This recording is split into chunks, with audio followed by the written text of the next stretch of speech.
नमस्कार, खबर भारत में आप सभी का स्वागत है। मैं हूं आपके साथ प्रियंका गुप्ता। चलिए रुक कर लेते हैं खबरों की ओर। खबरों में रुक करने से पहले हम एक नजर डालेंगे हेडलाइंस पर।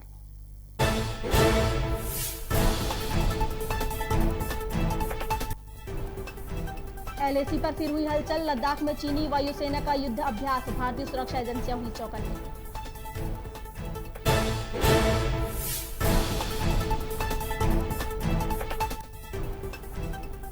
दिल्ली में मेट्रो रेल सेवाएं 39 दिन बाद हुई शुरू। सुबह 7 बजे से रात 8 बजे तक चलेगी मेट्रो ट्रेन। कर्फ्यू वाले दिन पूरी तरह बंद रहेंगी सेवाएं।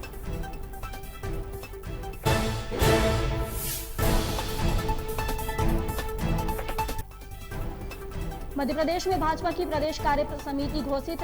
सूची जारी। सिंधिया समर्थकों को मिली जगह।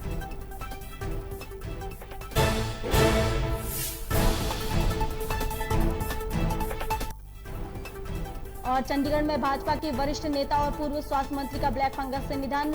जरूरी इंजेक्शन और दवाएं न मिल पाने का परिजनों ने लगाया आरोप। सीएम ने जताया शोक।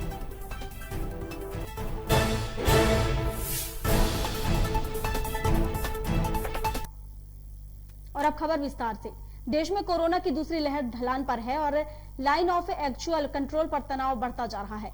चीन ने पूर्वी लद्दाख में अपनी तैनाती को एक बार फिर बढ़ा दिया है। साथ ही चीनी वायुसेना ने हाल ही में भारतीय सीमा के करीबी एक बड़ा युद्ध अभ्यास किया है। इस अभ्यास के बाद भारतीय खुफिया एजेंसियां चौकन्नी हो गई हैं। जानकारी के मुताबिक चीनी वायुसेना के 20 से अधिक लड़ाकू विमानों ने पूर्वी लद्दाख क्षेत्र के सामने हुए युद्ध अभ्यास में हिस्सा लिया। सूत्रों के अनुसार भारत ने अपनी उच्च तैयारियों को बनाए रखने के लिए उत्तरी सीमाओं में राफेल लड़ाकू विमानों सहित अपने लड़ाकू विमान बेड़े को भी सक्रिय कर दिया है।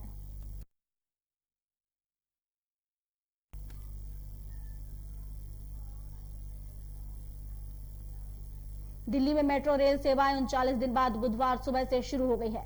हालांकि कोरोना वायरस के संक्रमण को देखते हुए मेट्रो ट्रेन सुबह 7 बजे से रात 8 बजे तक ही चलेगी। इसके अलावा कर्फ्यू वाले दिन पूरी तरह सेवाएं बंद रहेगी।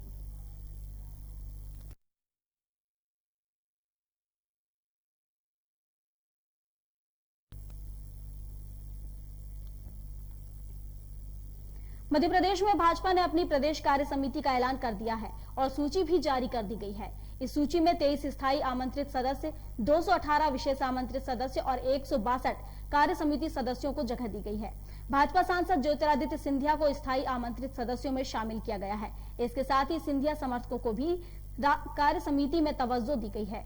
सिंधिया समर्थक उपचुनाव हारने वाले नेताओं को भी इस कार्यप्रणाली का सदस्य बनाया गया है।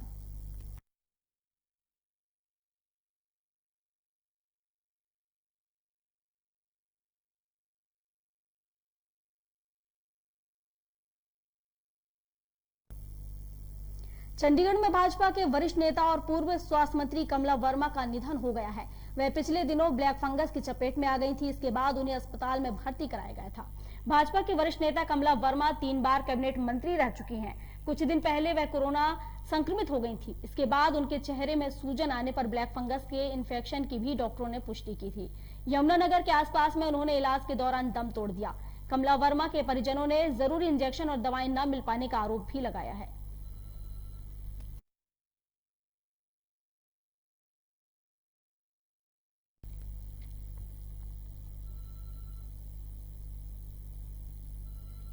गृह मंत्री डॉक्टर नरोत्तम मिश्रा ने बयान देते हुए कहा कि बेहतर खबर यह है कि कोरोना के मामलों में सुधार हो रहा है। वहीं आज 453 संक्रमित सामने आए हैं और 1000 से ज्यादा मरीज ठीक भी हुए हैं। वहीं रिकवरी रेट 98% से ऊपर है। उन्होंने कहा कि भोपाल और इंदौर में क्राइसिस मैनेजमेंट की टीम लॉकडाउन पर फैसला करेंगे और बैठक भी करेंगे। कहा किस तरह की छूट होगी उस पर विचार करने के बाद पूरी तरह छूट दी जाएगी। कांग्रेस के डीजल पेट्रोल के प्रदर्शन पर नरोत्तम मिश्रा ने कहा कि वो कांग्रेस डीजल पेट्रोल पर प्रदर्शन की बात करती है जिसने सरकार बनने पर रेट कम करने की बात कही थी। बेहतर खबर ये है कि कोरोना के क्षेत्र में मध्य प्रदेश लगातार सुधार हो रहा है। आज कुल 453 प्रकरण पूरे मध्य प्रदेश में आए हैं, जबकि जो लोग ठीक होकर गए हैं उनकी संख्या 1030 है।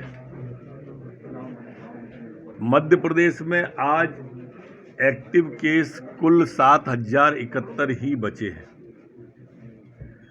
वहीं अगर हम संक्रमण दर देखें तो वो 1% भी नहीं, आधा प्रतिशत हो गई है, -5 हो गई है। रिकवरी रेट अब 98% से ऊपर निकल रही है, 98.02 हो गई है। 9 जिले ऐसे हैं जिनमें कल कोई प्रकरण नहीं आया, उसमें दतिया भी शामिल है। सरकार हर चीज पर विचार करने के बाद ही निर्णय ले रही है। मुख्यमंत्री जी स्वयं समीक्षा करते हैं, चाहे वो वैक्सीनेशन की समीक्षा हो, चाहे कोरोना की समीक्षा हो। पेट्रोल डीजल को लेकर प्रदर्शन कर रही है, जिसने कि घोषणा पत्र में कहा था कि हम डीजल पेट्रोल के दाम कम करेंगे, सरकार में आए थे और कमलनाथ जी ने आते ही डीजल पेट्रोल के दाम बढ़ा दिए थे। वो किस उससे कर रहे हैं ये प्रदर्शन? जनता को क्या वो ऐसे समझते हैं कि जनता समझती नहीं है? वो चाहे डीजल पेट्रोल की बात करें, चाहे किसान की, 15 महीने में पूरी कलई खुल चुकी है कांग्रेस की। मध्य प्रदेश के चिकित्सा शिक्षा मंत्री विश्वास सारंग ने व्यापारियों के साथ बैठक के दौरान सभी व्यापारी संगठन से टीका लगाओ, बाजार खुलवाओ के मंत्र की बात की थी। वहीं भोपाल कलेक्टर के द्वारा कल बाजारों के खुलने को लेकर आदेश जारी किए गए थे और आज से भोपाल के बड़े बाजारों में वैक्सीनेशन का काम शुरू हो गया था। इस बीच चिकित्सा शिक्षा मंत्री विश्वास सारंग न्यू मार्केट पहुंचे, जहां उन्होंने जायजा लिया और उन्होंने मीडिया से चर्चा करते हुए कहा कि कल से बाजार खुल जाएंगे। साथ ही कोरोना के प्रोटोकॉल के लिए बनाई गई CST कमेटी नजर रखेगी। देखिए, भोपाल को अब हम पूरी तरह से अनलॉक कर रहे हैं। ये निर्णय लिया गया है कि हमारे जितने भी बाजार हैं उनके सभी व्यवसायी और उनके व्यवसाय में काम करने वाले सेल्समैन पूरी तरह वैक्सीन के कवरेज में आए। इसलिए एक वृहद रूप से अभियान चलाया जा रहा है, टीका लगाओ और बाजार खुलवाओ। हमने सभी भोपाल के बाजारों में अलग अलग स्थानों पर कैंप लगवाए हैं। कल से हमारे बाजार सुचारू रूप से शुरू हो जाएंगे। ये सभी व्यावसायिक संगठनों का ये नारा था कि हम पहले वैक्सीन लगाएंगे, अपने सभी लोगों को सुरक्षित करेंगे, फिर अपना व्यापार आगे बढ़ाएंगे, फिर दुकानें खोलेंगे। उसी को फैसिलिटेट करने के लिए प्रशासन के द्वारा सभी बड़ी मार्केट्स में कैंप्स लगाए गए हैं, जिससे हम ज़्यादा से ज़्यादा लोगों को वैक्सीनेट करके कोरोना से सुरक्षित कर सकें। सुरक्षा और निगरानी के लिए CST टीम्स का गठन किया गया है, जो कि सभी जगह जाकर ये सुनिश्चित करती हैं कि दुकानों में गोले अवश्य बने हों, सोशल डिस्टेंसिंग के नॉर्म्स का पालन हो रहा हो, सभी लोग मास्क लगाए हों। कोई भी उल्लंघन करता पाया जाएगा तो उस पर 15 दिन के लिए उसकी प्रतिष्ठान को सील किया जाएगा। मैं सतीश कुमार गंगराड़े, न्यू मार्केट व्यापारी महासंघ अध्यक्ष। हम पिछले 6 दिन से कैंप लगा रहे हैं और कंटिन्यूअस अवेयरनेस रखे हुए हैं और जितने कर्मचारी हैं सभी कर्मचारी लोग बराबर वैक्सीनेशन कर रहे हैं और किसी भी प्रकार का हम कोताही नहीं बरतेंगे, क्योंकि व्यापारी एक ही चीज़ चाहता है कि हम वैक्सीनेट हैं तो हमारा कर्मचारी भी वैक्सीनेट रहे और किसी प्रकार की कोई प्रॉब्लम नहीं जाए। और अब नजर डाल लेते हैं क्राइम से जुड़ी कुछ खबरों पर, जहां मध्य प्रदेश के सिंगरौली जिले में पत्रकार शारदा कुशवाहा पर घर में घुसकर 5 से 6 हमलावरों ने धारदार हथियार से हमला कर दिया, लेकिन वह अपने मंसूबों में कामयाब नहीं हो पाए। आपको बता दें कि कुशवाहा छमरक गांव के पंचायत में हुए करोड़ों रुपए के भ्रष्टाचार को लगातार उजागर कर रहे थे। इसी बौखलाहट की वजह से हमलावरों ने घटना को अंजाम दिया, जिसके परिणाम घटना स्थल पर मिले हैं। इस घटना में पत्रकार को गंभीर चोटें आई हैं, वहीं घायल पत्रकार का इलाज जिले के निजी अस्पताल में किया जा रहा है। वो तो जान से मारने की तो कोशिश थी ही उनकी, साथ में हमारे कमरे में, अंदर कमरे में हमारा एक सूटकेस रखा हुआ था जिसमें कुछ सामान था, हमारा कपड़ा था, कुछ वो पैसे भी, हमारी 2 रिंग, 2 अंगूठी हैं और चैन है, ये सब कुछ उसी में था, वो भी उठा के ले गए। वो हमारे गेट में जो 2 लोग अंदर आए थे, एक को हम नहीं पहचानते हैं, जो टी शर्ट पहना हुआ था, नीला टी शर्ट था, मास्क लगाया हुआ था, उसको मैं नहीं पहचानता।